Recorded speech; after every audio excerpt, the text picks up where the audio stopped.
Hello বন্ধুরা, সবাই কেমন আছো? আশা করি সবাই ভীষণ ভালো আছো। আমি অনুষ্কা চলে আসলাম আমার চ্যানেলে একটা নতুন ভ্লগ নিয়ে। সেদিন সকাল থেকেই ছোটবেলার কথা ভীষণ মনে পড়ছিল। ছোটবেলার কথা বলতে আমি যা বুঝি, কিছু প্রিয় মানুষ, কিছু প্রিয় স্মৃতি, স্কুল, ভীষণ মিষ্টি কয়েকটা গান আর বেশ কিছু প্রিয় খাবার। সেদিন ভীষণ বাঙালি খাবার খেতে ইচ্ছে করছিল। ভাইয়ের অনুষ্ঠান ছিল রাজ্য সঙ্গীত একাডেমিতে। অনুষ্ঠান করে ফেরার পথেই আমি ওকে বললাম ফোন করে যে চল আজকে একটু বাঙালি খাবার ট্রাই করা যাক। শো ছিল কিছুক্ষণ আগে, তো এমন কিছু কমপ্লিট খাবার যেই আমাদের খাবার সাথে জয়েন করেছে খুবই কখনো না কখনো কিরকম লাগছে মানুষের বল? হাতে খেয়েছি। 2 মিনিটে রেডি হওয়ার পরে কিরকম লাগছে বল? ঘুম পাচ্ছে আসলে, আমার খুব টায়ার্ড লাগছে। তাও এখন মানে কি বলবো, একটু রিল্যাক্সড লাগছে, তাই আমরা বেরিয়ে পড়েছি ফ্যামিলি টাইম স্পেন্ড করতে। শুরুটা করেছিলাম ছোটবেলা থেকে। সেই ছোটবেলারই একটা গল্প বলি আজ। আমার মায়ের বড় মাসি, যাকে আমি ছোটবেলায় দিদা বলতাম, কারণ বড় দিদা আমি উচ্চারণ করতে পারতাম না, তিনি একবার খাইয়েছিলেন, একবার কেন বেশ কয়েকবার খাইয়েছিলেন চিতল মাছের মুইঠা। সেই সময় থেকেই ভক্ত হয়ে গেছি বলতে পারো। উনি আমাদের ছেড়ে চলে যাওয়ার পর আর সেভাবে এই খাবারটা কেউ আর বানাতে পারেনি বলে খাওয়া হয়নি। তারপরে বেশ কয়েকটা জায়গায়, বেশ কয়েকটি রেস্টুরেন্টে অবশ্য খেয়েছি, কিন্তু এই আউটলেটে আসার পরে অসম্ভব ভালো লেগেছিল। ভাবছো তো কোথাকার কথা বলছি? আমরা চলে এসেছিলাম ভোজ কোম্পানিতে। ভোজ কোম্পানির কালীঘাটে যে আউটলেটটি আছে সেখানে। আমি ভীষণ ফটো তুলতে ভালোবাসি, এসেই বেশ কিছু নিজের ফটো তুলেছিলাম, কারণ অ্যাম্বিয়েন্সটা ছিল ভীষণ ভালো। আর তোমরা যারা আমার মতনই বাঙালি খাবার খেতে পছন্দ করো, এখানে আসতেই পারো। দাদা, আপনাদের এখানের ফেমাস ডিশ কোনটা? ভেটকি ফিশ ফ্রাই আছে ক্যালকাটা।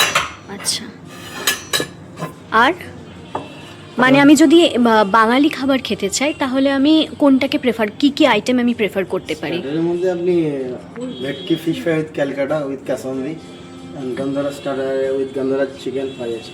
আচ্ছা আচ্ছা, আর মেন কোর্সে পোস্তের বড়া আছে, পোস্তর বড়া। আচ্ছা স্টার্টার আচ্ছা, আর মেন কোর্সে কি আমি ট্রাই করতে পারি? ইলিশ আছে, ভাপা ইলিশ আছে, ইলিশ তেল ঝাল আছে, ভেটকি পাতুরি আছে, পাবদা আছে, প্রন মালাইকারি আছে।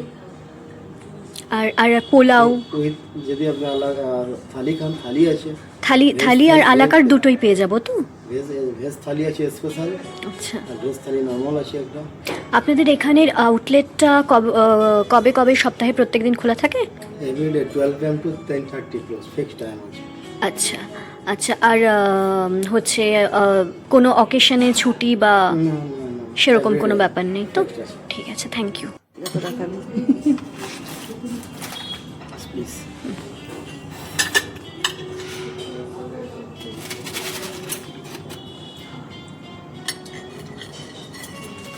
আমরা এর আগে ভোজ কোম্পানির স্প্ল্যানেটের যে আউটলেটটি আছে সেখানে গেছিলাম, কিন্তু এই আউটলেটে এই প্রথমবার।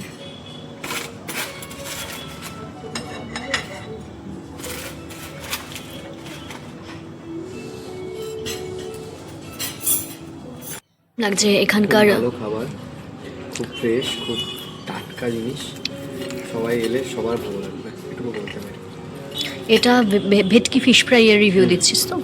একদম সত্যি তাই, ভীষণ ভীষণ ভালো লাগলো। তোমার কীরকম লাগলো? অসাধারণ। এর আগে ভোজ কোম্পানিতে খেয়েছি অন্য আউটলেটে। অন্য আউটলেটে, সেখানেও ভালো ছিল অবশ্যই, কিন্তু এটাও দুর্দান্ত।